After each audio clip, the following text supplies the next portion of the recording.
Doc, I want to say thank you sana dun sa nagdala sa akin. Paano po kaya? Kay Marco? I'm not sure kung magandang ideya yan. Pero sige. Bago ka pa lang sa channel neto, ibang kwento ni Ate Jane, istorya mo, ikwento ko. Huwag kalimutang pindutin ang notification bell at subscribe button.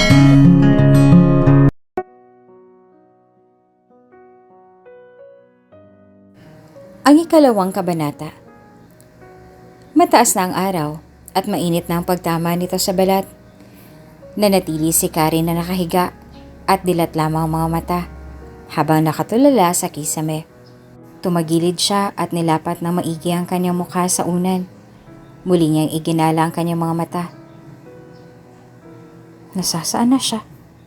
Tanong niya sa sarili. Maliit ang lugar na yon para sa ospital. Naisip niya nang biglang dumating ang isang babae na kaputi. Gising na po pala kayo. Magandang pagkakangiti nito. Tawagin ko lang po si doktora ha. Makaraan ng ilang minuto ay may kasama na itong may edad na doktor. Siguro magsi-50 anyos na ito. Isang ngiti lang ang iginanti nito sa kanyang mukhang punong-puno ng pagtataka. Buti naman at nagkamalay ka na. Kamusta ka?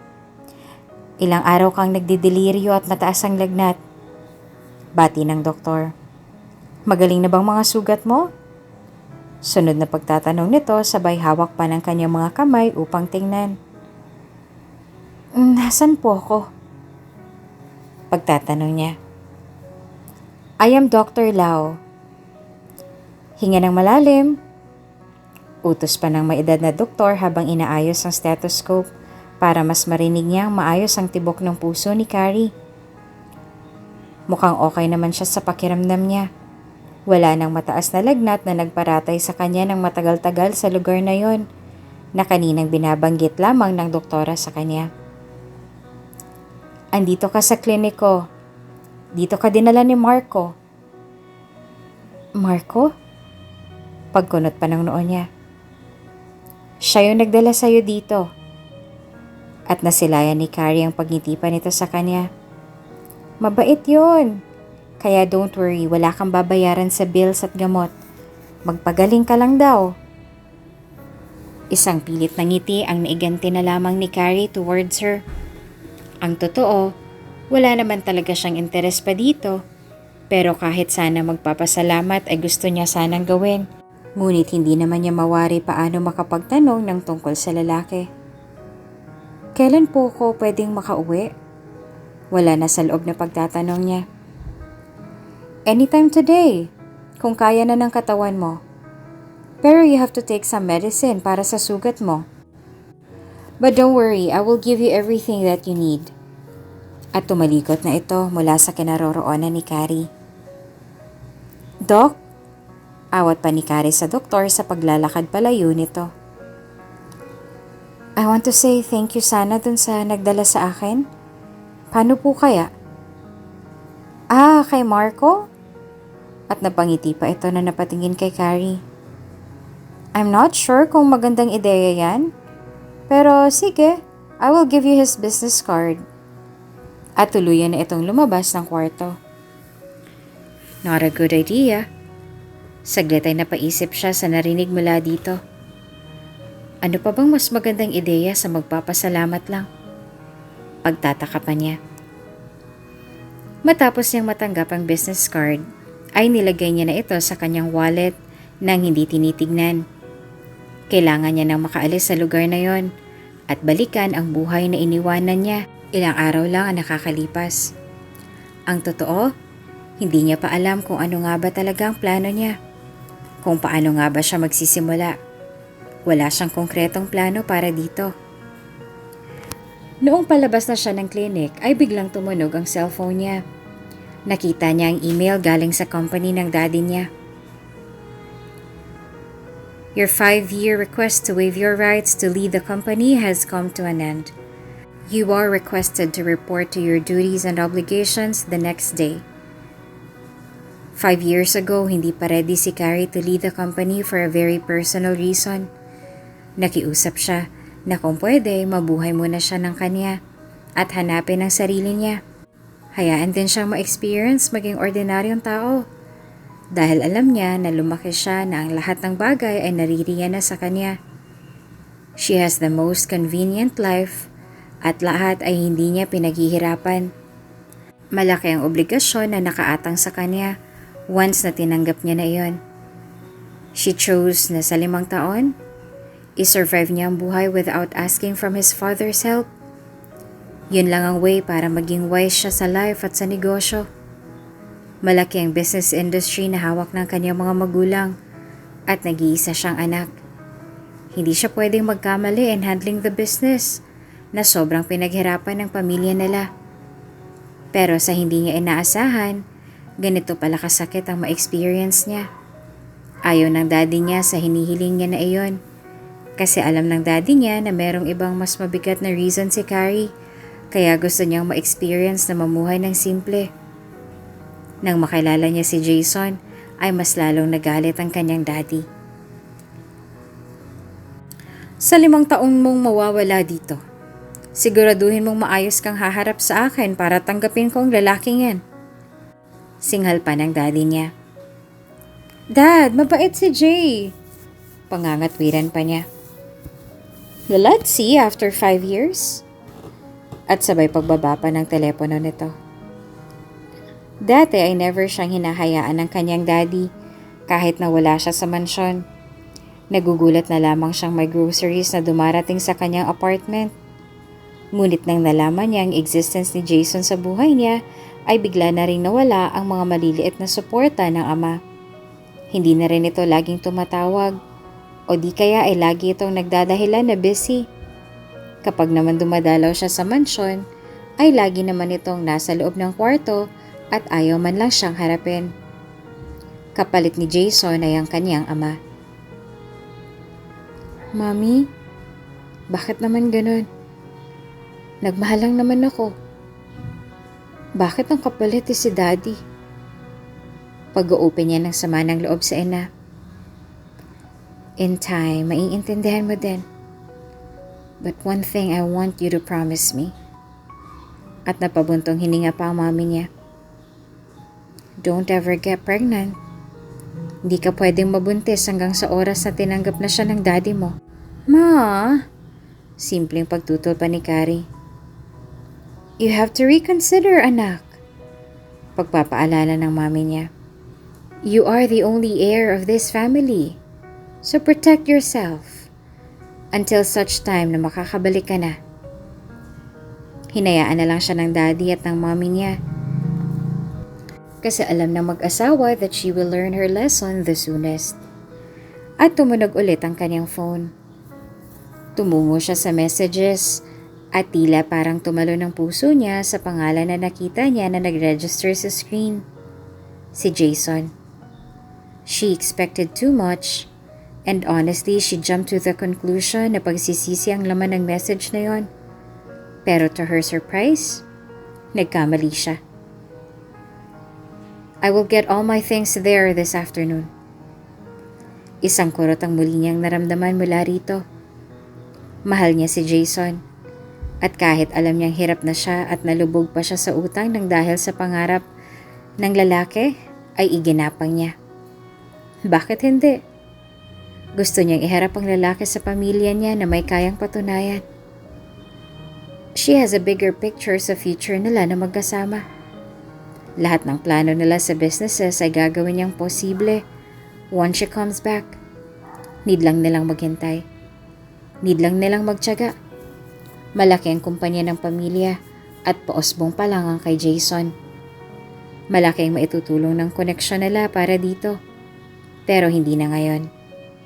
Dali-dali siyang umuwi ng bahay at tinungo ang apartment na tinutuluyan nila. Tahimik ang loob ng kwartong yon at halatang hindi inuuwian. Walang Jason na umuwi kagabi. Alam niya. Kinuha niya ang una ng lalaki at niyakap. Do'y muli niyang sinamyo ang amoy na nakadikit at hindi niya nga napigilan ang pag-agos ng kanyang mainit na mga luha.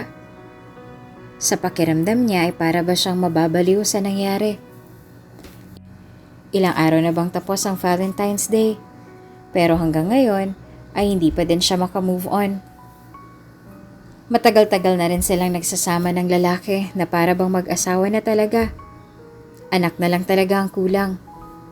Mahal na mahal niya si Jason at talaga namang binuhos niya ng lahat para dito. Iniwan niya ang dating buhay na meron siya. Makasama niya lang ang lalaking unang nagpatibok ng puso niya. At muli ay tumunog ang kanyang telepono. This time, tumatawag si Jay. Sinagot niya ito matapos pahirin ng mga luha. Hello? Garalgal pa ang boses niya sa pagsagot. Carrie, natanggap mo ba ang message ko? Ba't di ka nagre-reply? Pasigaw na pagtanong nito sa kabilang linya. Tila napatulala si Carrie. Nag-e-expect siya ng higit dito. Ng mas maayos na approach. Approach na may respeto. Lalo na't meron silang pinagsamahan. Dadaan kami dyan ni Zab ng mga 2:00 to get my things. Siguro naman alam mo kung anong ibig kong sabihin. Ayoko sana ng drama. I just want to get my things back. Makapalang mukha, naisip niya.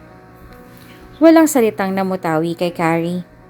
Tila napipi siya pero sumiklab ang emosyon na meron siya. Nawala ang lungkot na kanina niyang nararamdaman na nagdudulot ng pagluha niya. Unti-unti siyang binalot ng galit at pagkasuklam sa lalaki. Tumigas ang kanyang mukha at namula. Marami siyang gustong sabihin. Marami siyang gustong ipamukha sa lalaki. Pero sa oras na yon, alam niya ang gusto niyang gawin. Inilabas niya ang lahat ng mga gamit sa bahay at isa-isa niya iyong ipinamigay sa mga kapitbahay. Tuwang-tuwa ang mga iyon, ngunit may mga tao pa din sa kanilang mga mata na hindi naman makalabas sa kanilang mga labi. Lahat ng mga bagong gamit nila halos ay ibinigay niya sa landlady niya at sa anak na si Robert. Kinuha niya lahat ng damit ni Jason at inilagay sa garbage bag. Nang mapuno ito ay lumabas siya sa garahe ng apartment. Binuhusan niya ito ng gasolina at tinapunan ng may sinding posporo. Lumabas ang landlady na si Aling Maring. Lumapit sa akin at bumulong. Anong nangyayari? Sabay pa ng pakikiisyoso ng mga kalapit pinto nila. Titig na titig sa mga damit ng lalaking minahal niya pero kinasusuklaman niya ngayon. Mataas ang apoy mula sa lupa. Tinitignan niya ang munting pagliyab nito. Kagaya ng pagliyab ng kanyang damdamin. Nanay! Pagtawag niya kay Aling Maring. Magpapadala ako na maglilinis dito, kaya wag po kayo mag-alala. At tumungo siya sa loob ng kwarto at kinuha ang lahat ng dokumentong alam niyang importante sa lalaki. Andito ang mga plano nila at proposal na pareho nilang pinag-isipan. Alam niyang kakailanganin niya iyon para sa mga sunod na mga araw. At ito na lamang ang natatanging bagay na kaya pa niyang panghawakan. Gusto niyo akong durugin? Pwes, uunahan ko na kayo. Ngit-ngit pa niya. Tiningnan niya ang wristwatch niya. 1:30 na. Hindi ugali ni Jason ang malate. Kaya alam niyang anytime he will be here. Isang mapait na ngiti ang rumehistro kay Carrie. You're getting a taste of your own medicine. I swear. Tumalikod na siya at kinuha ang mga importanteng dokumentong kinakailangan niya. Nang mapansin nito ang isang envelope na naroon. I got you. At isang ngiti lang na iganti niya sa pagkakakita ng bagay na iyon. Kinuha niya iyon at inilabas sa envelope. Isa-isa niyang inilagay iyon sa ibabaw ng damit na nasusunog ni Jay. For sure, hindi ka magiging masaya, Jason. Bulong pa ni Carrie sa sarili. Kitang-kita niya ang pagkaabo ng mga papel na iyon. Nasa envelope lang naman iyon ang mga mahahalagang bagay para kay Jason. Passport at mga certificate niya na si Carrie lang naman ang gumastos para sa mga short courses nito at seminars. Mga certificate na magbibigay sa kanya ng eligibility sa business world ng husto. At tuloy-tuloy na siyang lumabas ng gate ng apartment at sumakay sa kotse na kanina pa naghihintay sa kanya. Okay na po kayo, Ma'am Carrie? Tanong ng driver. Hintay lang po tayo saglit, Manong.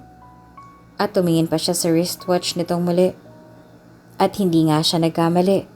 Biglang dumating ang dating ka-live-in kasama ang babae na inuluwa ng isang sasakyan. Dali-dali pa silang pumasok nang biglang makita ang usok sa loob.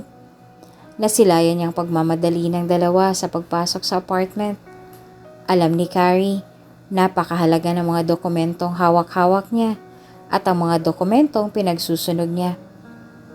Isang ngiti lang ang sumilay sa mukha ni Carrie.